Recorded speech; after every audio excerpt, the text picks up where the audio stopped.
Hey guys, Happy New Year and welcome back to my channel. In today's video, I'm just going to show you the beginnings of my 2024 bullet journal. I am back on that system. I've been using it probably for about the last 4 months, but this is a new one for the new year.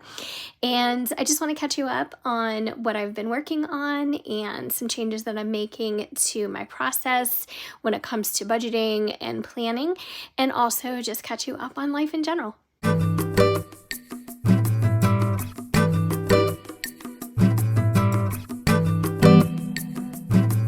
So if you are watching this video, thank you so much for sticking around and staying subscribed so you would see when I finally post a new regular video. So I am getting back to the budgeting, and I'm also getting back to planning and sharing that with you here on YouTube. I'm also on TikTok, and I'm doing all kinds of videos over there. I tried so many different kinds, which has been so much fun, just so I could learn CapCut and a different way of editing. So I'm really enjoying that as well. But what I wanted to show you was something that I picked up very recently at my local TJ Maxx / Home Goods, and it's this Carpe Diem budget planner. So when I saw this at first, I was like, I don't think pre-printed, pre-canned budget planners are really for me. I really like getting back to the system that I created for myself. And if you're wondering what that looked like, you can check any of my budgeting videos. I use my own printables. But also, I like the old-fashioned system of just taking a spiral-bound notebook and writing my own grid and schematic and my own numbers, and just populating it that way. So I kind of go back and forth, but I like writing, so it's just enjoyable for me. But I also like the Carpe Diem planner system, and I think they have really nice notebooks, traveler's notebook systems, lots of cute planners and things, and I've always liked this brand, so I thought, you know what, I'm just gonna pick it up and we'll try it out. So it comes with a couple sheets of stickers. This looks very similar to the starting page of an Erin Condren or Happy Planner. And you get into this budget tracker in the beginning. I'm not going to go through this too much, but there's a budget overview, and there's some debt tracker, bill payments, things like that, where you can, list all that stuff. Credit card information, bank information. I'm not really wild about putting that on paper, but I don't know. I mean, not that anybody's going to take it, but you never know. You could lose it, whatever. But I had to write in the numbers here. As you can see, this is an undated planner, which for some people that is probably perfect, because if you pick this up, let's say in March, you can start March 2024, and then you can end it in January 2025, February, 2025. So it just depends, but I did pick this up right before Christmas, and they had several, so they must have had some kind of closeout buyout, I'm not sure. So if you're still looking for it, you may be able to find it.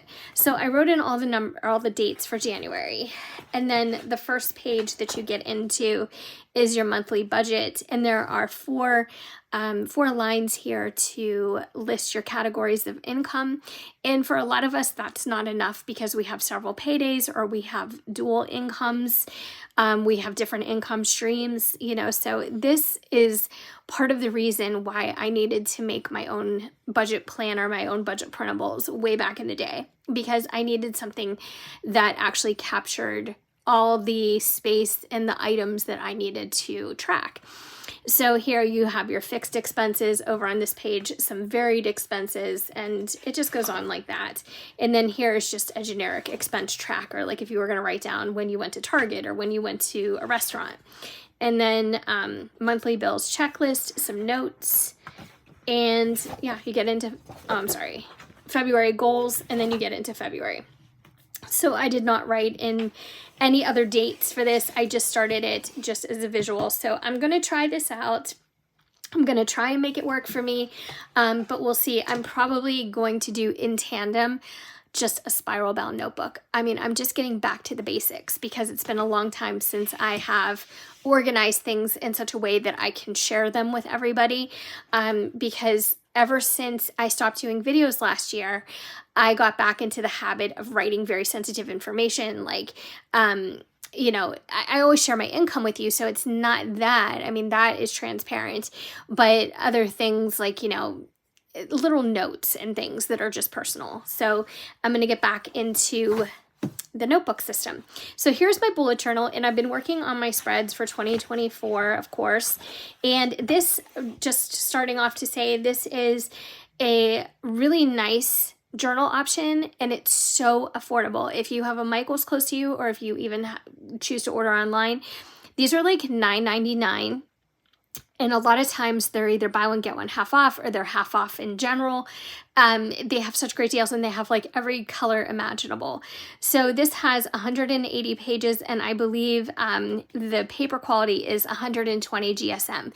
So when you get into other journals that you might find on Amazon, I think probably the maximum regular paper quality is like 160 GSM. You guys understand what I meant by that. I didn't say that correctly, but I messed this one up so badly that I went back to this. So I just really, I mean, there was so much whiteout in that first book that it was just driving me crazy. Mistakes happen. Mistakes also happened in this one, but when they become overwhelming and they just like totally ruin the page, it just became like, I was so frustrated.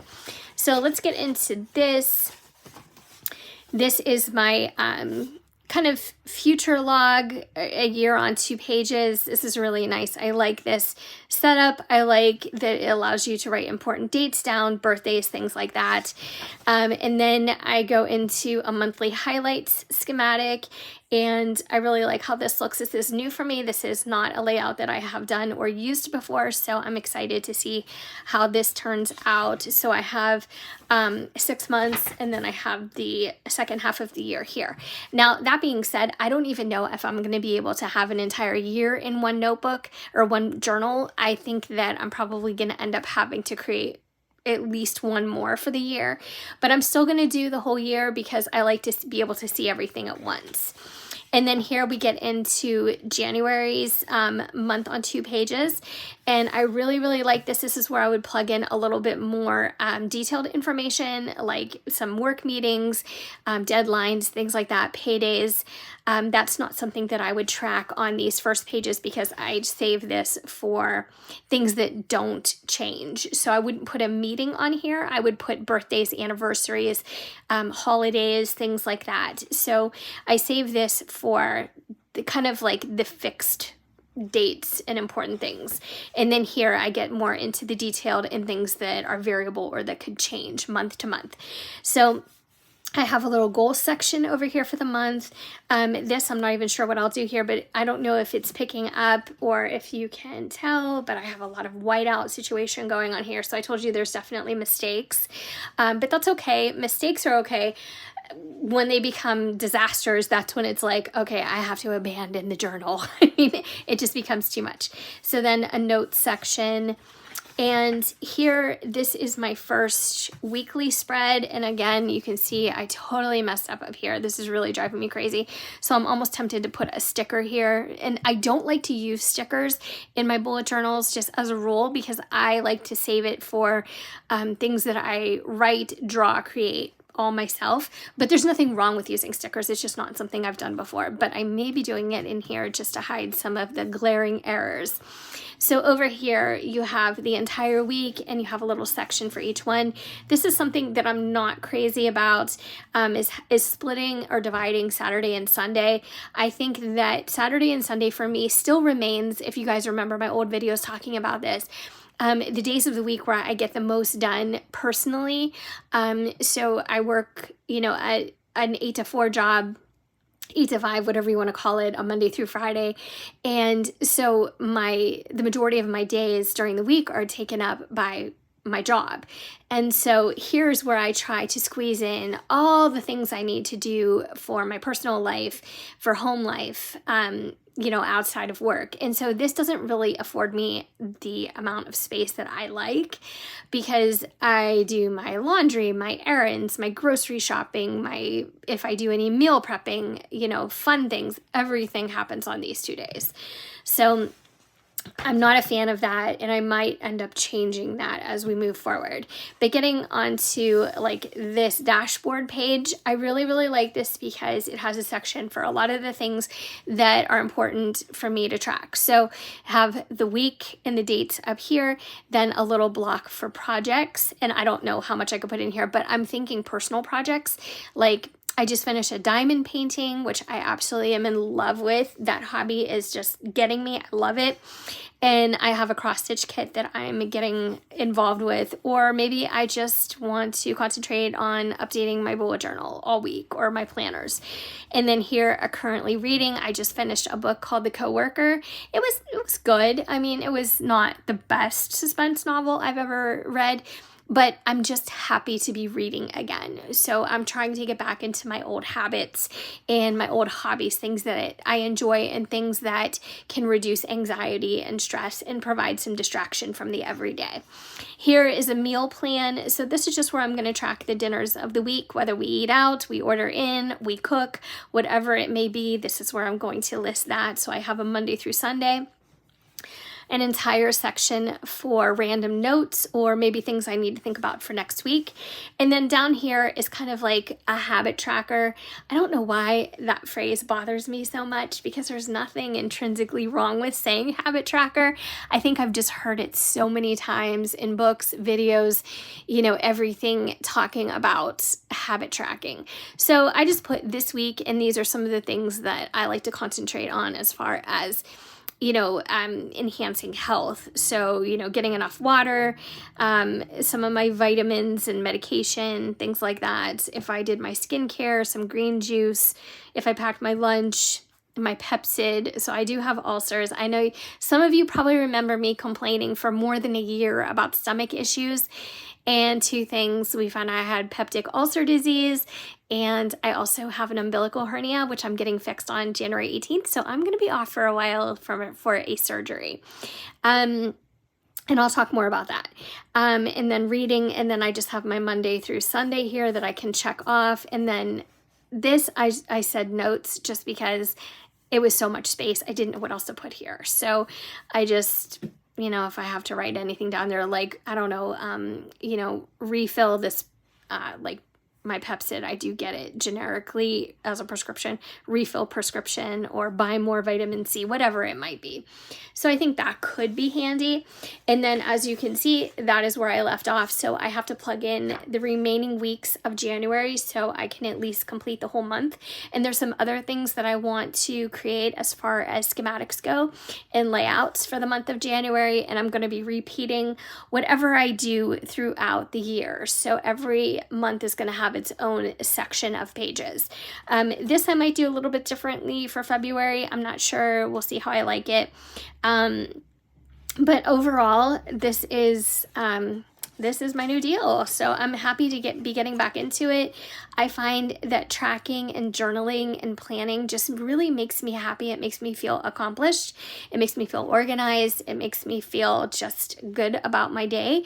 And so, anytime that you can find a system or a hobby or, something that provides all those good things to you and, those distraction, like I said, from anxiety and stuff like that, it's a good thing. So that is my starting bullet journal, my budget planner, and that's pretty much it for now. So I'm really glad that you have tuned in and that you're still here. If you are still here, if you haven't already subscribed, please stick around and check out some of my previous videos so you kind of know what to expect as far as how I budget and how I share our budget system.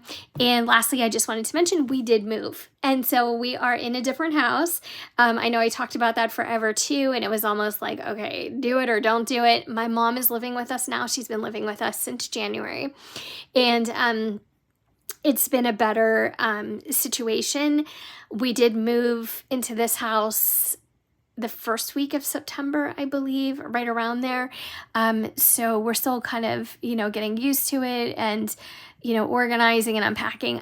This is not our forever house. That's just my feeling about it at the moment, but it's definitely a more comfortable and I don't know, it's just a better situation for having my mom live with us. This house has a better layout for an additional person. And so, yeah, so those are pretty much my updates, and I'll be doing some face-to-face videos just so we can connect a little bit more, and, you know, so this channel can feel a little bit more personalized. And that's pretty much it. So again, I wish everybody a happy new year, and leave me a comment. Let me know how you're doing, and I'll see you guys in my next video. Take care.